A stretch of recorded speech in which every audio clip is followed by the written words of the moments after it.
work very intensely with a large population of female lawyers, usually partners at large law firms, very, very successful women, usually very attractive, very intelligent, extraordinarily conscientious, and the sort of people who were outstanding in high school and then outstanding as undergraduates and then aced law school and then did their articling perfectly and then became associates and then eventually entered the partner stream in a large law firm and then became partners. And a huge proportion of them wake up around 30, somewhere between 30 and 32, and notice their 65-hour days and the incredibly competitive environment that they happen to be in, and the fact that the demands of their career are only going to accelerate as they move forward. I mean, they're going to make a lot of money, but the demands on their time of their career are only going to accelerate as they move forward.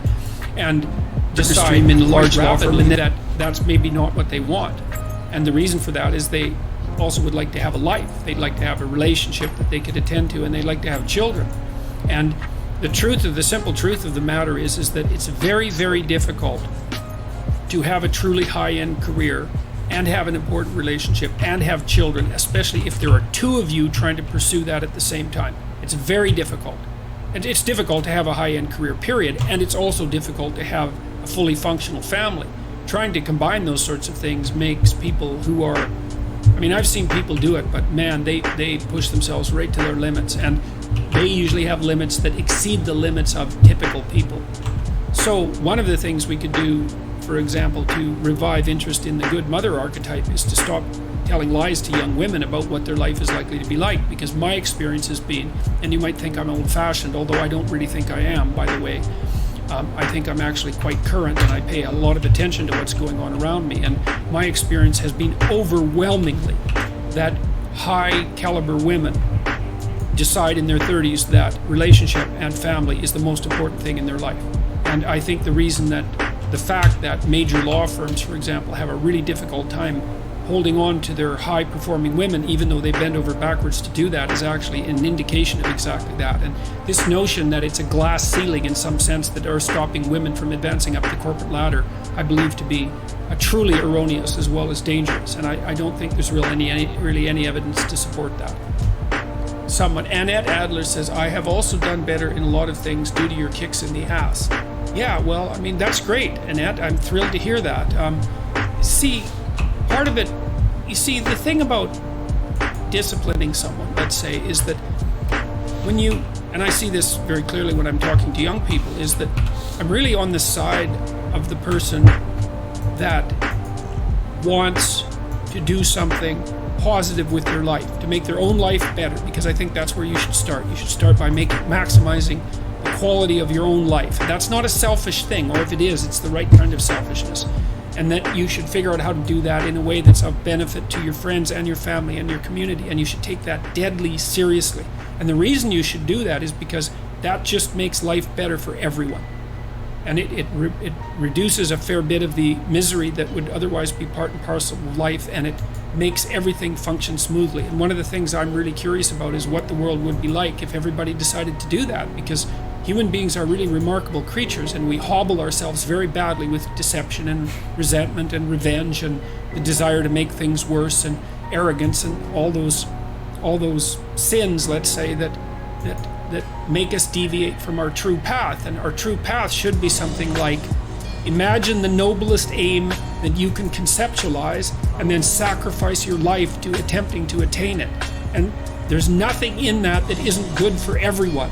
And so, apart from the fact that it requires a lot of responsibility, I just can't see why everyone wouldn't do that. And when I'm talking to young people and, shaking my finger and saying, grow the hell up and get mature and take on some responsibility, I'm not saying that because I'm an enemy of the person. I'm saying it because I'm the best friend of the part of them that would really like to walk in the light.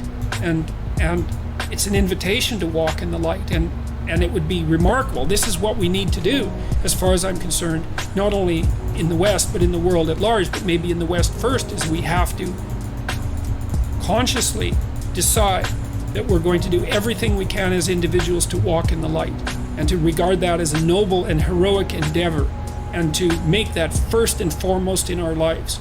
And that's what we should be educating young people to do, and they can do that. And so I have dozens of people writing to me and talking to me all the time who are saying the same thing. They're saying, look, I've really been trying to get my act together over the last 6 months. I've been trying not to lie, which is slightly different than trying to tell the truth, right? It's a more humble goal to not lie, because you can tell when you're lying, but you can't necessarily tell when you're telling the truth. And I've been coming up with a plan, and I've been trying to discipline myself, and I've been cleaning up my room, which is like a nice humble act that involves transforming chaos into order. And they write and say, God, things are just working out way better for me. It's like, whoa, do it, man. That's just, you keep that up for 15 years and you'll be unbeatable. And that's what we should be convincing young people to be, is to be unbeatable.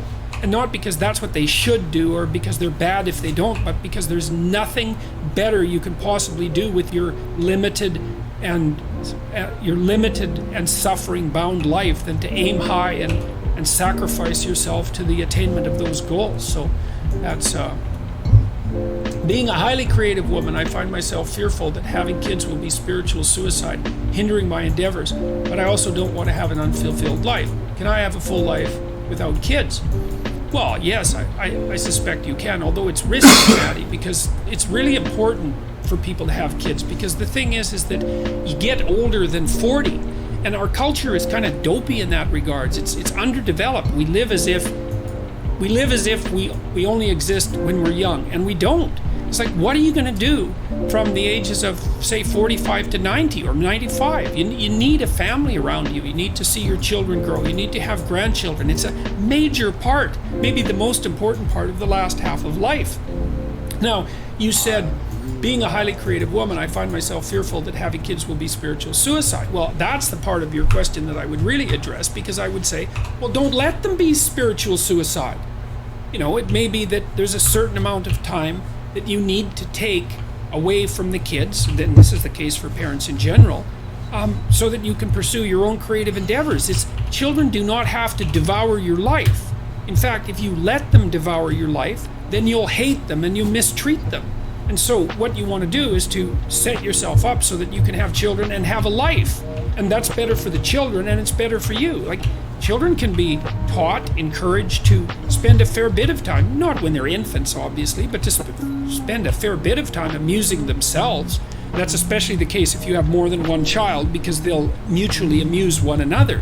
It's actually easier in some ways to have more than one child, because with one child you're constantly amusing the child, but with 2 or 3, then they're off in their little, club, especially if you can stop them from developing sibling rivalry that's too intense, and they can monitor themselves. So the trick is, if you're a highly creative woman, is be disagreeable enough so that you can carve yourself out your own space, so that you don't come to resent your children. You're afraid of that. You're afraid that you're afraid that if you give yourself to children, there'll be nothing left for you. And that can happen if you have children who have terrible health problems, for example, but you can't protect yourself against those eventualities in life anyways.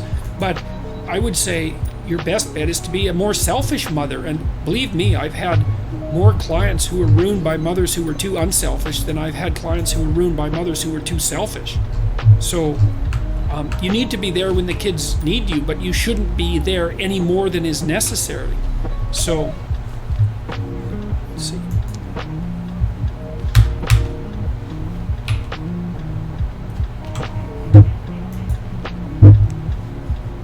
Adam Watts says, I feared having kids for the same reason. I'm a full-time pro artist. You make your own normal, said my therapist. JP is speaking the truth. Yeah, well, that's the thing. Don't be thinking that you can't organize your life when you have children. The thing about modern people is that they're terrified of children. And it's because they regard children as if they're miniature tyrants. And they can be, of course, because anyone will tyrannize over you if you allow them to. Perhaps not anyone, but virtually anyone. Why not regulate your children's behavior? I wrote a chapter in my new book called Don't Let Your Children Do Anything That Makes You Dislike Them. And that's like really serious advice. It's like, if you allow your children to conduct themselves around you in a manner that makes you dislike them, if you're being honest, if you're paying attention to the shadow side of yourself that can be aggressive and destructive, then if you allow your children to do things that make you dislike them, then they're going to having children is going to mess up your life. But you don't have to do that. You actually have a tremendous amount of control over the quality of your relationship with your children, and also the manner in which you choose to disperse your time. And I mean, you've got, if you're willing to think it through and be clear, you can be in charge of your household. The children don't have to be in charge. And it's not good for them to be in charge anyways. So people are afraid of children, and it's too bad, because children are absolutely wonderful. I mean, you have to be careful with them, and they get tired and they get hungry and they get hot, and they don't have an attention span that's as long as an adult who has a long attention span. But they're great company, and they're unbelievably comical, and they love you, and like they give back far more than they take if you have an ounce of sense when you're dealing with them. So yeah, so don't be afraid of children, man. You're the adult, for God's sake. You've got the upper hand, and if you have a partner you can rely on, well then, you can both decide how it is that you're going to run your household, so that you're actually thrilled to death that you have kids and that you have a life.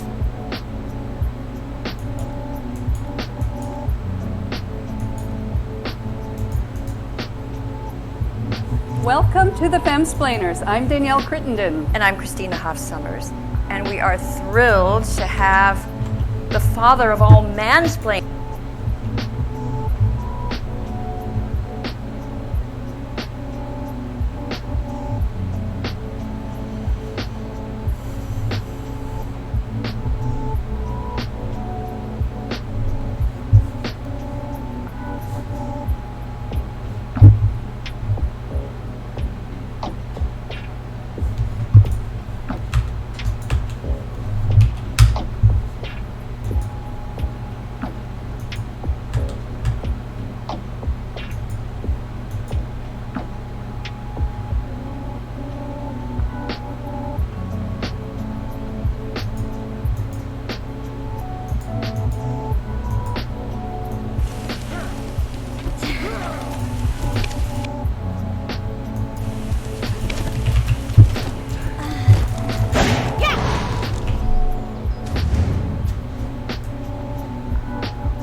Oh.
Oh!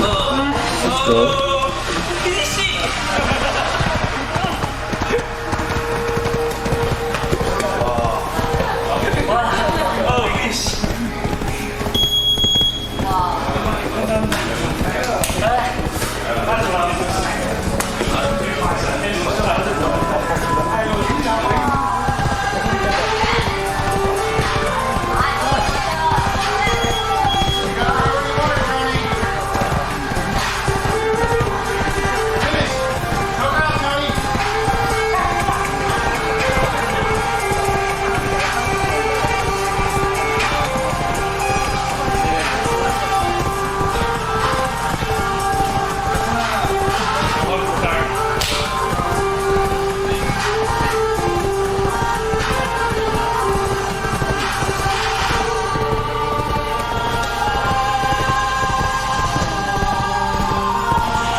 I'm in here.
doing that?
Oh my god.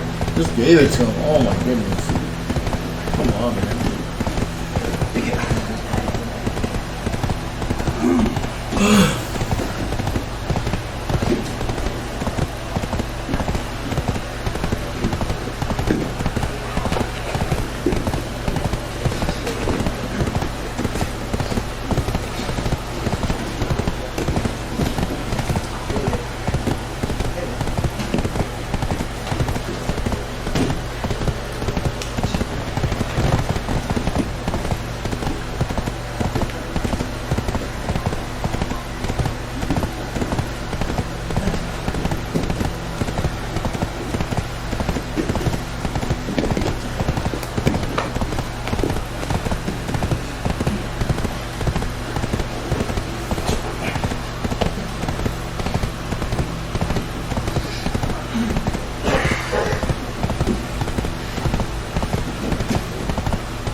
Oh, that's smart, so he can't turn up. That's smart.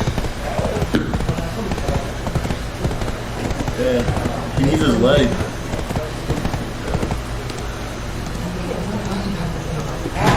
Oh, man.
Queria agradecer a todo mundo.